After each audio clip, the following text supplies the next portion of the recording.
मेरे प्यारे भाई बहन दोस्त युवा विद्यार्थीगण, आज इंग्लिश का वॉइस का लास्ट चैप्टर बता रहे हैं और इंग्लिश सविधा 10-15 दिन बंद करेंगे। इसके बाद सेकेंड राउंड जब चालू करेंगे बाकी प्रिविजन और जो सेंटेंस है और जो चैप्टर हैं उनको बताएंगे।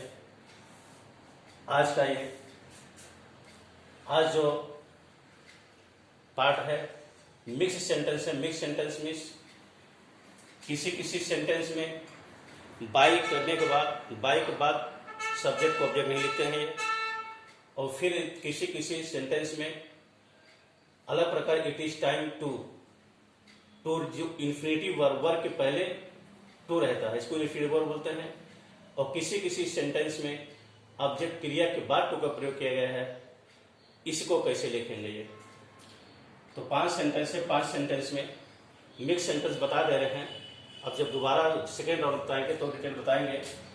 तो आज का जो पहला क्वेश्चन है one should keep one's promise. इसमें कभी कुछ जब वो सब्जेक्ट निश्चित नहीं होता है तो उस सब्जेक्ट को ऑब्जेक्ट हम बाई ऑब्जेक्ट नहीं लेते हैं। इसमें जैसे क्या क्या हो गया, समवन हो गया, इसमें कुछ कैसे हैं, समवन हो गया, एवरीवन हो गया,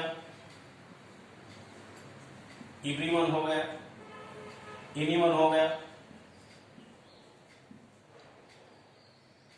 नोबॉडी,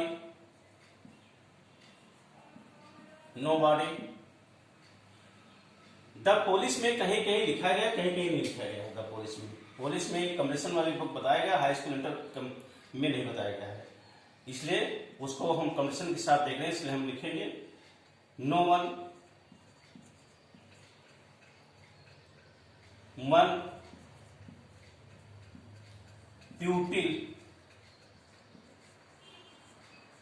प्यूपिल और दे। ये इतने जो शब्द हैं, इस शब्द से अगर इससे अगर सब्जेक्ट लिखा गया है तो उसका ऑब्जेक्ट नहीं बनता है। ये बाई करके इसको हम नहीं लिखते हैं। जैसे अब इसमें कुछ एग्जांपल हो गया, मन शुड कीप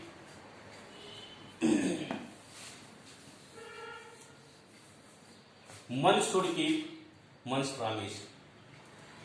तो प्रॉमिसेस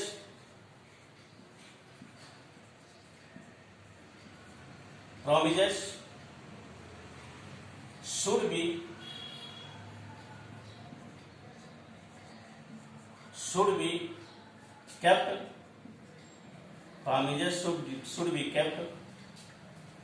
मन भी नहीं लिखा जाएगा, सिर्फ प्रॉमिस होगा, promises should be kept, बस बाई मन नहीं लिखा जाएगा। दूसरा क्वेश्चन भी इसी प्रकार से है, they must do it at once. It दो बात, इट हमारा ऑब्जेक्ट, इसको सब्जेक्ट बनाएंगे। It must be done, at once. At once पहले नहीं लिखेंगे, हमारा सब्जेक्ट नहीं है, वो ऑब्जेक्ट नहीं सब्जेक्ट नहीं बनेगा। क्रिया हमारा ये, इस बात ये ऑब्जेक्ट है, इस सब्जेक्ट बनाएंगे। It must be done at once by them नहीं लिखेंगे। हालांकि किसी बुक में देम मिलता है, लेकिन वो दे यहाँ निश्चित नहीं है। दे कौन, दे में बहुत लोग हो गए, एक डिफरेंट निश्चित। जब एक डिफिनिट ना हो तो वहां पर हम इसको नहीं लिखते हैं। समवन, तीसरा इसी प्रकार से है ये, someone will read the Gita. The Gita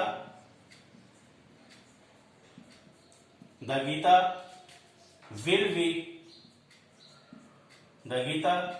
read।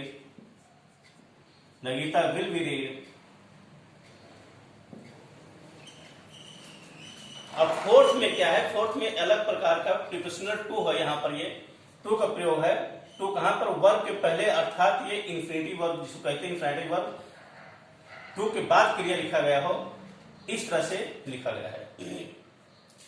तो ऐसे क्वेश्चन को करने के लिए हम क्या करेंगे, तो it is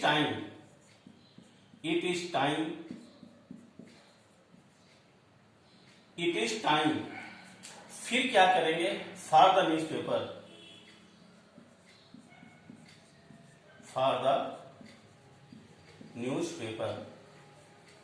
it is time for the newspaper to be read. तब इस टू को लास्ट में लिखेंगे और इस क्रिया लिखने के पहले बी कर देंगे, टू बी रीड, यही चीज है ये, टू बी रीड। 5वां question, I objected to your, यहां तो टू जो आपका था क्रिया पहले था इसलिए इंफिनिट वर्ब बोला गया था, लेकिन यहां पर जो आपका क्रिया के बाद आपका ऑब्जेक्ट नो टू हो रहा है, इसलिए यहां पर ये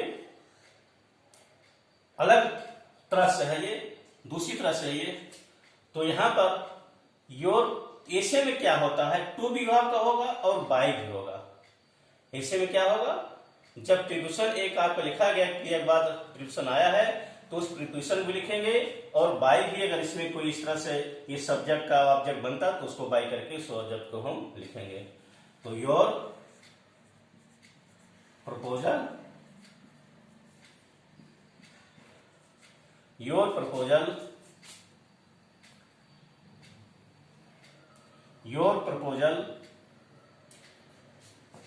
आई objected to your proposal past tense है इसलिए was objected, your proposal was objected to करने के बाद तब बाय लिखेंगे, by me, your proposal was objected to by me. कोई भी अगर क्रिया के बाद यहां पर वर्ब के बाद कोई प्रीपोजिशन होता है, प्रीपोजिशन उसको लिखेंगे, तब प्रीपोजिशन लिखने के बाद तब हम जो हमारा बाय होता है बाय करके सब्जेक्ट को बनाएंगे। इस तरह से ये कुछ जो 30 सिर्फ इंग्लिश का जो 30 पार्ट भाग हम बता चुके हैं, इसको कृपया करके आप सब देखिए, एनालिसिस कीजिए, समझिए, इसमें कोई समस्या हो, कोई बात हो, कमेंट से इसको पूछिए, उसको हम समझाएंगे। और कृपया करके इसको लाइक और सब्सक्राइब कर दीजिएगा। धन्यवाद।